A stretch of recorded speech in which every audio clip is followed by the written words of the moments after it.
Vamos então para a primeira parte da nossa aula, que é a teoria geral da execução. Vocês receberam também os slides que eu estou acompanhando aqui nas aulas. Vocês vão perceber pela minha fala que eu vou mencionando algumas decisões, algumas figuras que vocês têm aí nos slides. Então é bem importante que agora você assista aos vídeos seguindo o roteiro de slides que também vocês receberam, ok? Para que vocês possam acompanhar plenamente aquilo que eu tô falando. Então, a gente precisa lembrar, para começar a conversar disso, que o processo civil, ele existe para instrumentalizar o direito material, né? E ele existe de um modo mais amplo ainda para debelar uma crise, certo? Para solução prática de um conflito jurídico. Pois bem, essas crises jurídicas a que me refiro, elas podem ser, hoje, segundo a sistemática do Código de Processo Civil de 2015, de duas naturezas. Primeiro, a crise jurídica de certeza, que é aquela situação em que eu preciso definir quem é que tem razão em determinado conflito. É aquilo que a doutrina italiana do processo civil chama de acertamento. É a ideia, então, que um conflito levado ao judiciário seja decidido pelo juiz, estabelecendo, então, qual das partes, autor ou réu, tem razão naquela situação. Essa crise de certeza que é debelada pelo judiciário acontece, né? Ela é resolvida por meio da tutela cognitiva ou tutela de conhecimento, ok? Processo de conhecimento. E, por sua vez, esse processo de conhecimento pode assumir uma natureza, pode prestar uma tutela de natureza declaratória, condenatória, constitutiva, positiva ou negativa, e ainda para aqueles que adotam a teoria quinária de tutela jurisdicional, podem também identificar uma tutela mandamental, uma tutela executiva lato sensu, certo? Mas, além dessa tutela de conhecimento prestada no processo de conhecimento para a definição, para debelar uma crise jurídica de certeza em relação, portanto, ao direito material, quem é que tem razão no plano do direito material, há também uma crise jurídica que é resolvida pelo processo, que é a crise de adimplemento, que diz respeito, então, não mais à certeza em relação ao direito material, mas sim acontece no plano dos fatos, quando alguém é condenado a pagar algo, a entregar algo, a fazer alguma coisa ou a deixar de fazer alguma coisa, não cumpre, ou seja, há uma crise de adimplemento, de cumprimento. Nessas situações, o judiciário também pode ser chamado para quê? Para exatamente ou forçar esse cumprimento, né? Ou estabelecer de alguma maneira que o credor seja satisfeito. Essa crise de adimplemento, ela é debelada exatamente pela atividade executiva.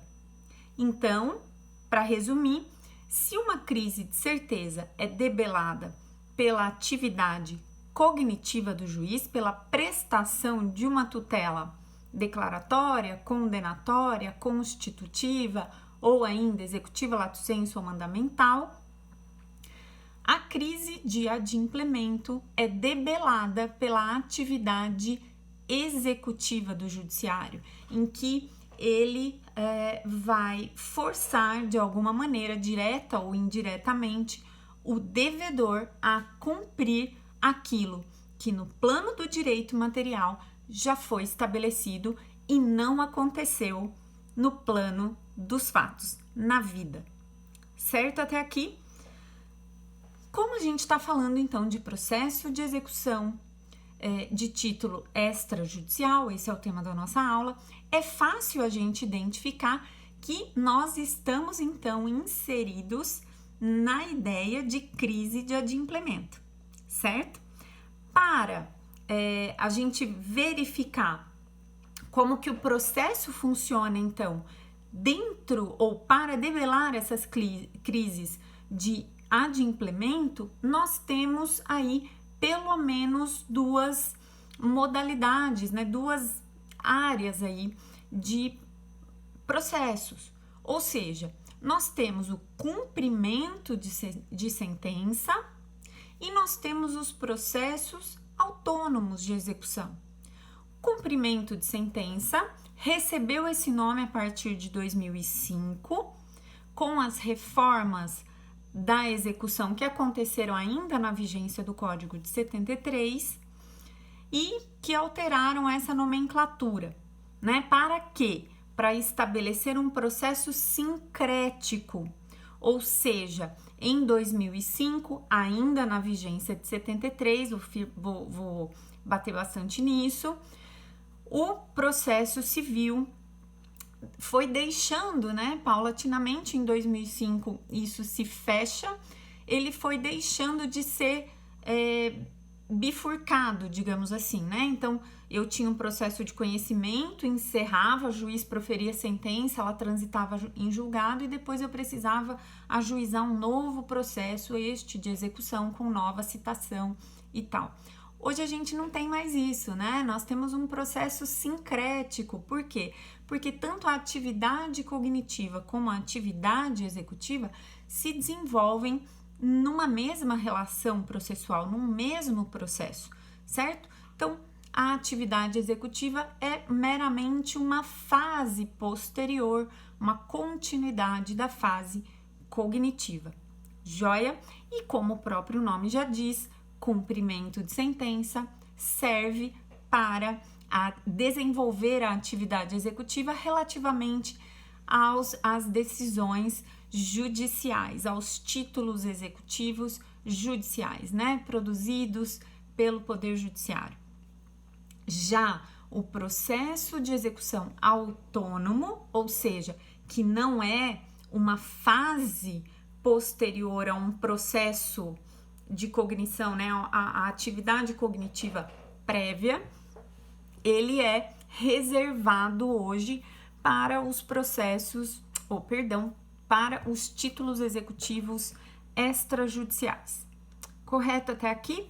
Então, resumindo aí, vocês têm um quadro no segundo slide.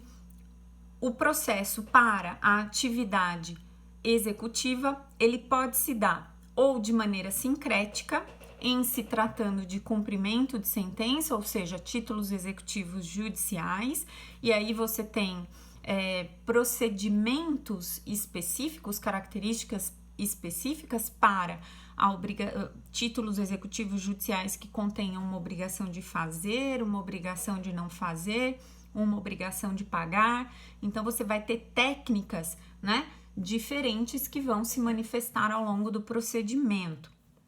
Do mesmo modo, aí, semelhantemente a essa dinâmica, acontece o processo de execução autônomo, reservado, portanto, para as execuções de títulos extrajudiciais, e nele também eu vou ter, a depender da obrigação contida naquele título, particularidades procedimentais para a obrigação de fazer, de não fazer, de dar coisa, de pagar, certo?